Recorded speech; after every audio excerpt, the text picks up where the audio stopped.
Alors pourquoi Corbin veut rencontrer Guénon ? Il écrit « Je voyais le lien entre mes études de philosophie médiévale et la métaphysique hindoue. Je savais ce que je demanderais à René Guénon. » Et Corbin affirme encore dans son article de 1927 que pour lui, l'attraction des néo-thomistes pour le Moyen-Âge et l'attraction vers les doctrines de l'Inde ont la même signification. C'est le signe d'un appel métaphysique. Alors qu'entend-il par ce terme de métaphysique ? Il semble qu'il veut parler de la métaphysique, un grand M, un peu la métaphysique dans son sens guénonien. D'ailleurs, il parle de l'au-delà des formes dans son article de 1927, ce qui est assez typiquement guénonien.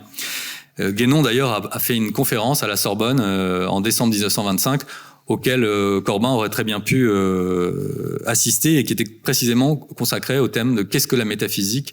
Ça a été publié en un petit volume qui s'appelle La métaphysique orientale. D'ailleurs, Corbin continue dans son journal « Toutes mes énergies convergent. Apprendre le sanskrit, partir aux Indes, ou ne plus avoir seulement une connaissance théorique du moi supérieur et de la métaphysique, mais la réaliser effectivement.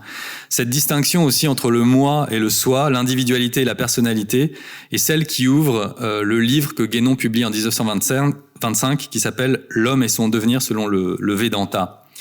Et dans son article de 1927, même Corbin aura des termes encore plus guénoniens, si j'ose dire, pour définir la métaphysique.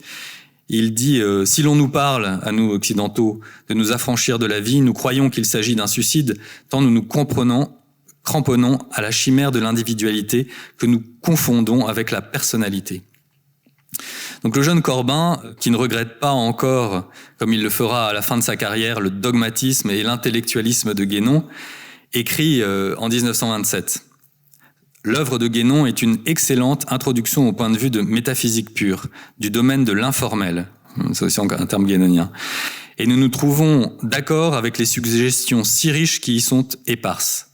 Si nous protestions plus haut, dans son article, contre toute tyrannie d'un ordre spirituel a priori, c'est parce que nous avions conscience que tous ceux qui nous sont proposés sont entachés de relativité et de contingence. Il n'en serait plus de même si nous arrivions à travers leur expression variable, à la connaissance des principes eux-mêmes. »